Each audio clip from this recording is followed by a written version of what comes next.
Alright, so the 2 Innis Gunn beers. We're gonna do the third. You know what I'm saying? Why stop at just 2?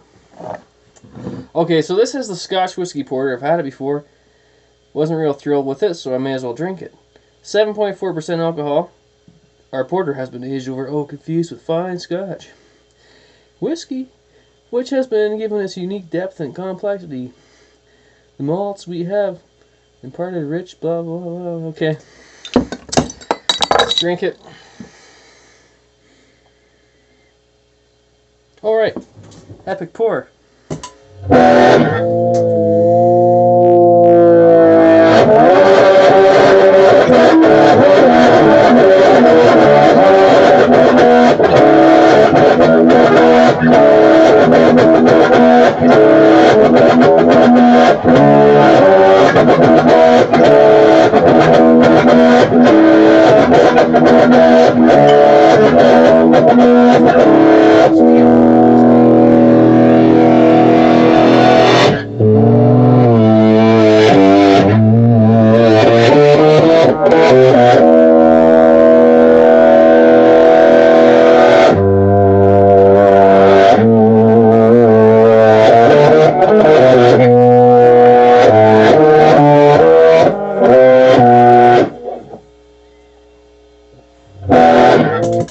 Okay, so,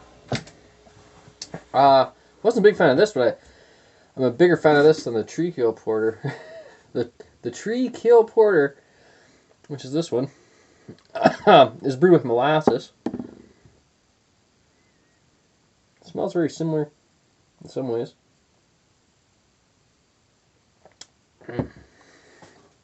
Yeah. Okay.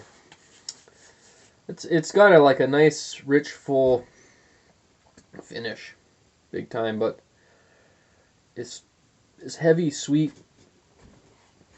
sugary kind of porter. Again, very similar to the Treacle. I think it was pretty much the same base beer, as far as I can tell. Very similar.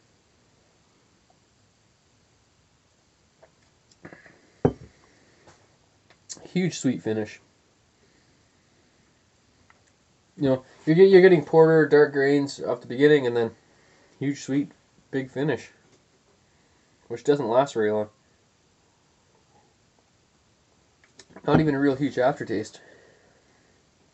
This one is cola-like as well. Yeah, like a little bit of a sweet aftertaste. Very sweet. This is one of the sweeter beers around. A little bit of glass lacing and head on this one. Pretty much ready to dissipate though.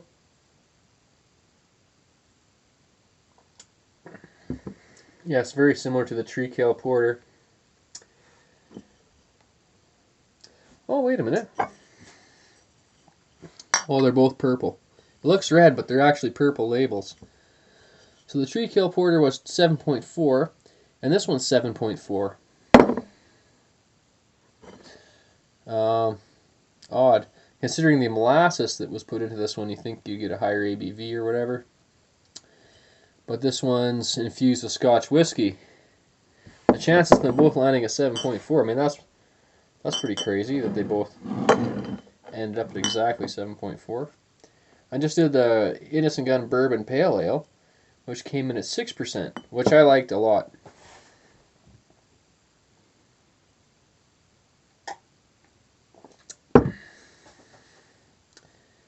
This one's better than the Treacle one, but I mean, anytime you basically dump a bunch of sugar in your beer rather than wort, I think that you're kind of, um, you know, come on, how good could it be? Any fucking schmo can dump a bag of sugar in a fucking vat and chuck some yeast in there, or molasses, or corn syrup, or whatever. I think the treacle one, if they did maybe some barrel aging, it doesn't say anything about the barrel aging on it. But I think if they maybe threw it in a fucking, I don't know, fucking gin barrel, I don't know what the fuck, whatever they found kicking around, probably couldn't hurt. But I think basically they need to maybe, okay, they did these beers, so maybe like next time they do a porter, maybe start over. Different porter recipe, and I think that would probably, I don't know, maybe, I don't know what you like in a porter. I personally, I don't mind the thinner bodied ones. I don't mind them like a little bit of hops showing through. These ones aren't showing much hops in them. Maybe they're super authentic, I don't know. But I could go for a little more hops for sure.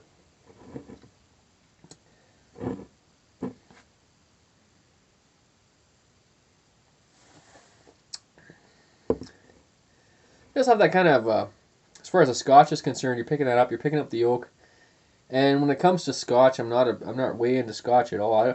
I don't personally like Scotch a lot, but if I do find when I try Scotches, I do prefer the sweeter Scotches, and this is sweet, and so it is kind of the type of Scotch that I prefer, flavor wise. So the dry Scotches I have tried, not that I've any kind of authority on Scotch whatsoever, kind of come off a bit of gasoline like. So I've just found that I prefer some of the sweeter stuff.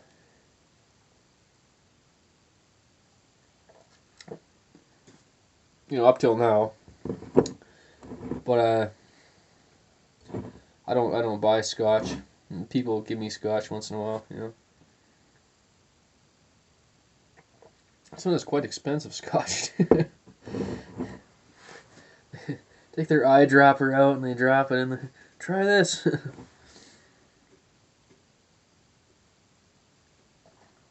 that's $57 worth of Scotch. You just half a shot glass, right?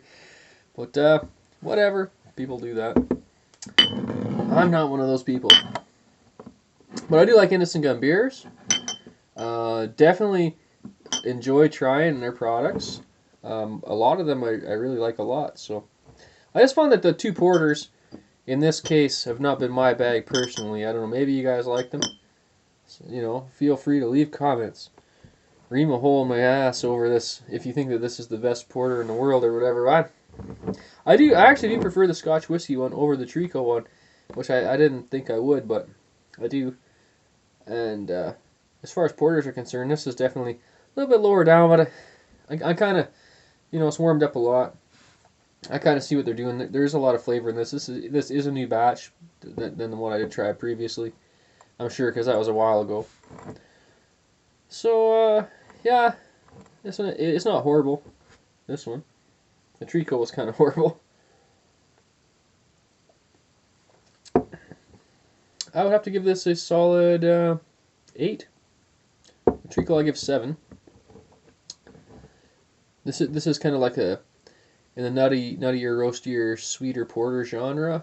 There's some sweet Scotch and oak in there for sure. And it's all mixing and blending very well, so I guess 8 might be a little low. 8 out of 11. Maybe it's 8. I'll give it 8.25, which I didn't think I would. But the Treacle I gave 7 out of 11, and I didn't think I'd give it that low. But it's definitely that low in my books. And this one was really good, the bourbon. I can't remember what I gave it, but it was an okay beer. And yeah.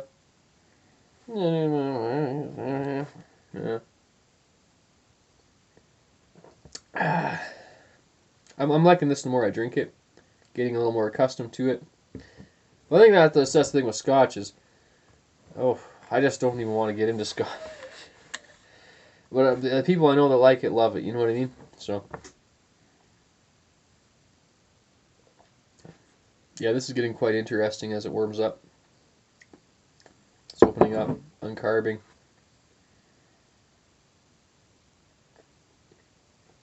Getting a lot better. Yeah, so anyway, Innis Gunn did the Innis Gunn white oak wheat beer, whatever. That was fucking awesome. Always interested in trying their shit out. They got in cans, brown bottles, and all that shit now. Anyway, quit milking it, and I'm out.